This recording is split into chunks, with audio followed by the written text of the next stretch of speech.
Today we'll be looking at the concept crossing the line or going across the point of no return.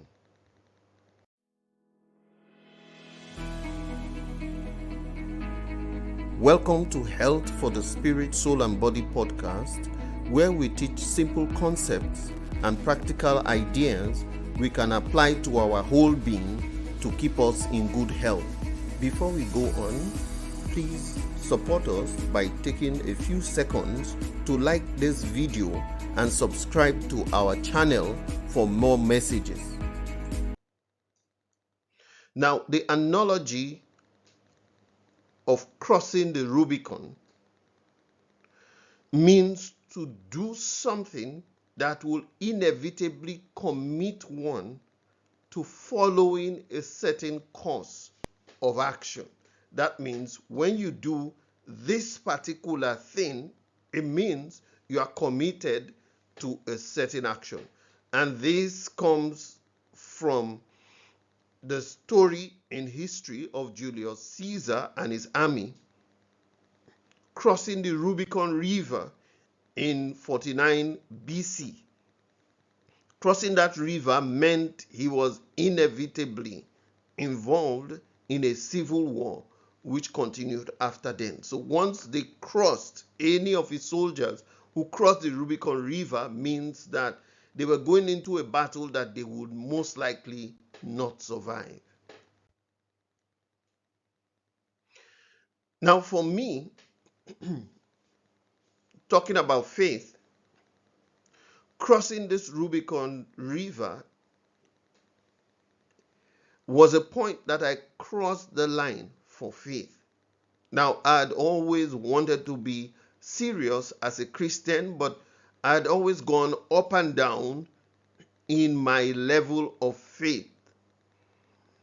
And so there came a time that I made a quality decision that I was going to trust God in faith. One of the things that prevented me from making a quality decision for God before then included the fact that I was afraid of what my friends would say.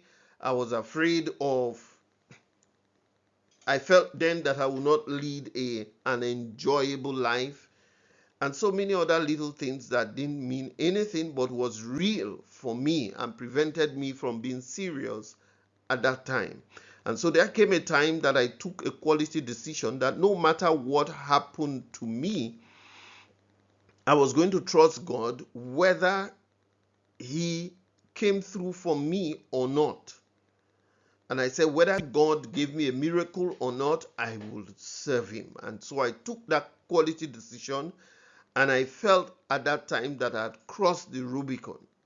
And from then on, my life changed. Of course, my friends did what I expected or what I was fearing. Some of them, at least one of them, told me that he was giving me 6 months and that I will be back to what I was before. But I thank God that I proved him wrong. Now, crossing in the line or crossing the Rubicon in faith means trusting God after putting our faith in him, no matter the outcome of the situation, no matter what happened, we're going to trust God. Whether it came through or not, we will trust God. Now, many times this might mean you may or I may look like a fool when we do this if it doesn't come to pass. But from my experience, by the grace of God, it came to pass every time I trust God completely or trusted God completely. Now let's look at the story of David, how he crossed the line, the Rubicon, when he challenged Goliath. We'll see this story in 1 Samuel chapter 17, verse 32. And David said to Saul, let no man's heart fail because of him. Thy servant will go and fight with this Philistine. Now, it's easy to look at this as if it's a simple challenge. It's not that simple as a challenge. David was approximately probably a 17-year-old young man, or younger who was not old enough to be in the army. That was why he wasn't in the army in the first place. His brothers, older brothers, were old enough. They were in the army. His parents sent him to go and bring provisions to his brothers. And when he went there, he met Goliath challenging the armies of Israel. Goliath had done that for 40 days. And so David went and made this statement he made. When he made it, he crossed the Rubicon. To let you know that he did not have an immediate plan when he did this, was that initially he tried wearing armor, he tried a lot of things, and found that he wasn't even fitting into a standard soldier's armor. And so with all of these things, we see that David crossed the line. And since he had made a commitment, he went ahead, and by the grace of God, because he was trusting God, God came through for him. We'll look at another set of young men that crossed the Rubicon. They crossed the line when they refused to bow to a Persian king. Let's read it in Daniel chapter 3, verses 16 to 18. Shadrach, Meshach, and Abednego answered and said to the king, O Nebuchadnezzar, we are not careful to answer thee in this matter. If it be so, our God, whom we serve, is able to deliver us from the burning fiery furnace, and he will deliver us out of thy hand, O king. But if not, be it known unto thee, O king, that we will not serve thy gods, nor worship the golden image which thou hast set up.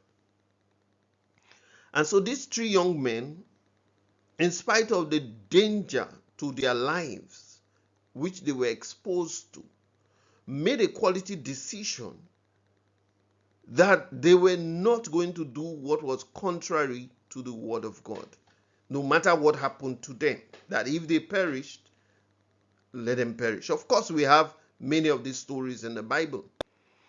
But these three young men saw direct danger in front of them with threats.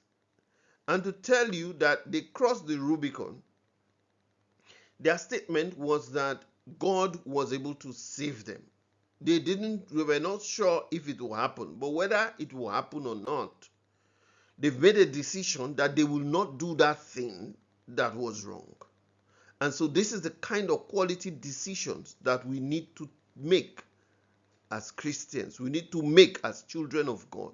We need to cross the Rubicon in order to get to the other side by faith, and we'll see that our lives will not remain the same.